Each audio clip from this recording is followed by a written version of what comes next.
the sessions here at COP27 are continuing discussions, vibrant talks, all are definitely working together with this sense of togetherness in order to fight climate change, because it is a COP of action. It's a COP of implementation. We're really honored to have with us Mr. Steve Vermonti from Germany, responsible for partnerships and uptakes and user data. I thank you so much, Mr. Vermonti, for being with us here on Nile TV.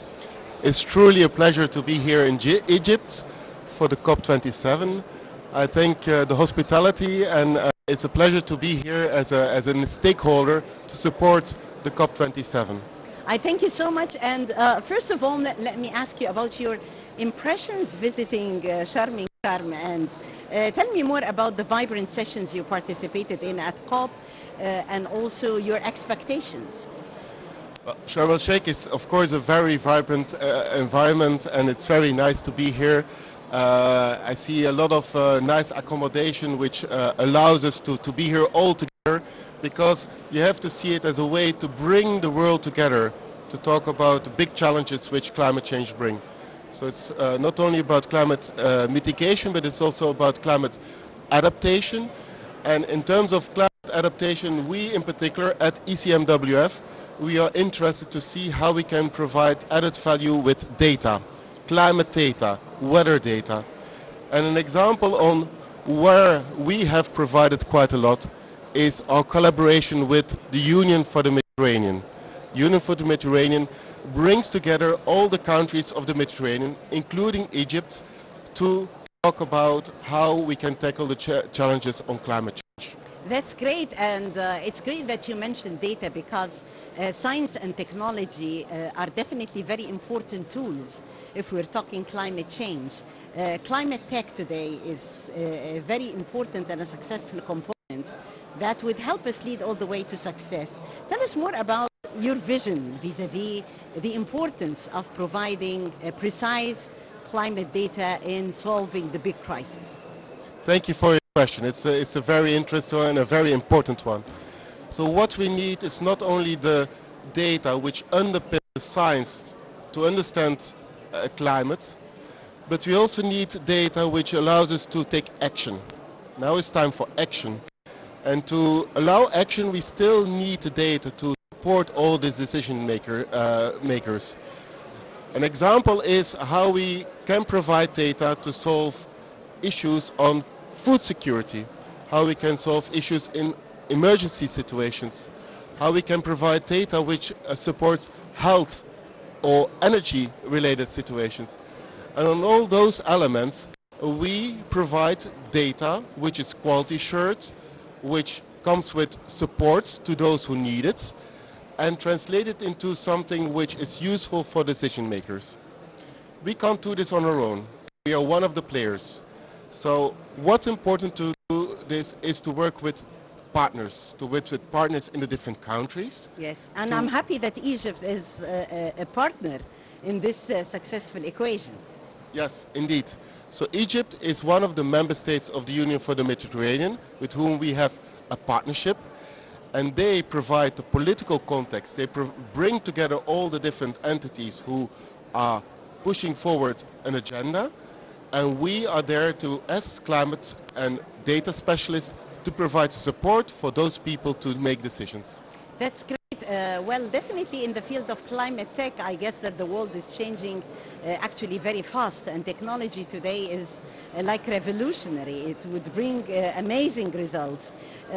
Well, it pops up a question in my mind to ask you more about robotics, and how robotics also in the future is going to play a big role in user data and in providing this sense of precise data that we need.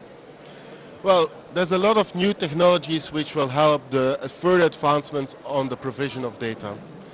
And one example is robotics, but another example is what climate models and artificial intelligence and machine learning can provide.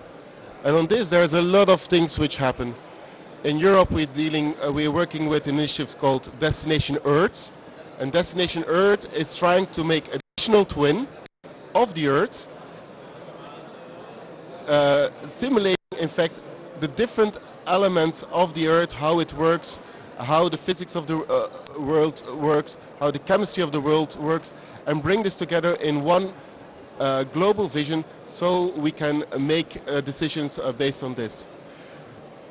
To do this, it's not only the law of physics and the science which allows us to do this, but it's also all the novel technologies like big data management, which comes with machine learning, artificial intelligence. All these new technologies are there to push more out of the data so we can derive valuable information out of it.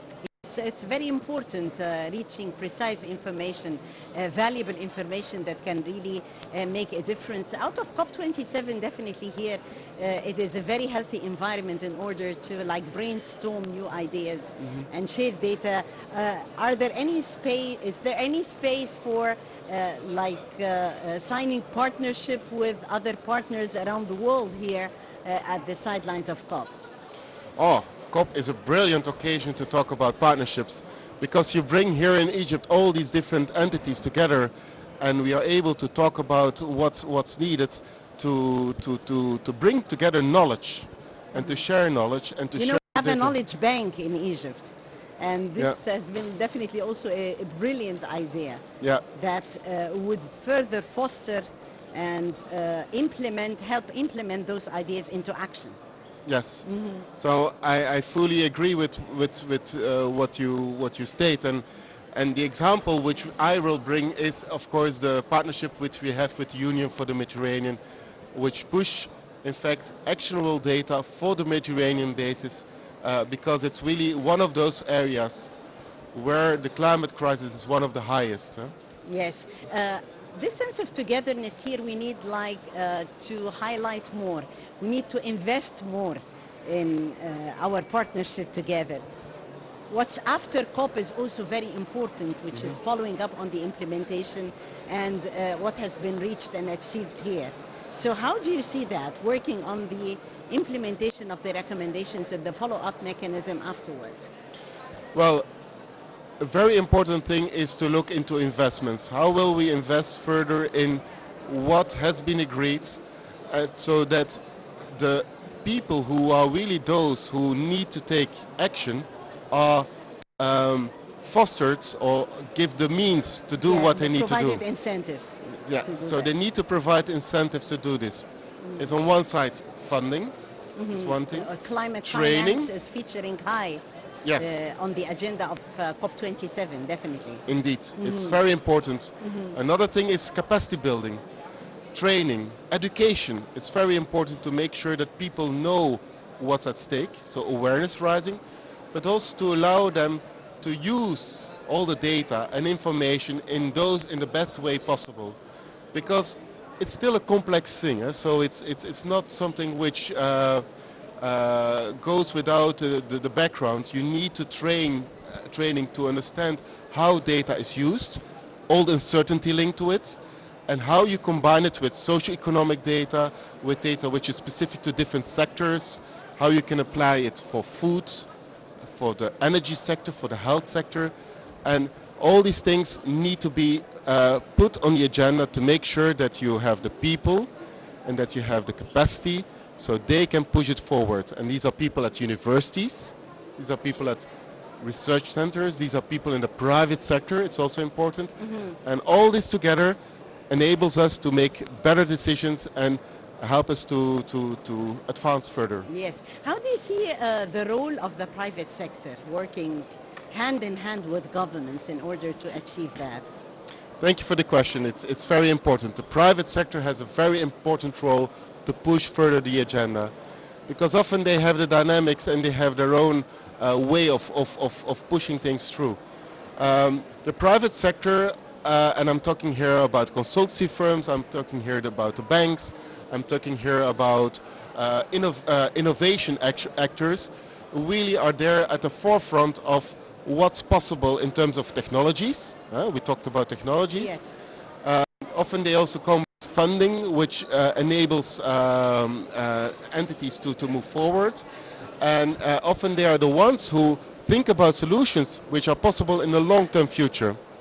So we need to make sure that the private sector is involved, that they get the means, that they get the setting also, the administrative setting to make sure that they can thrive and can advance on their investments. Yes, definitely. From the mother of the world to the whole world, a message from COP27. What would you say? The most important message. I think the most important message is that from my side, as a data specialist, we need to make sure that the data which we provide is actionable.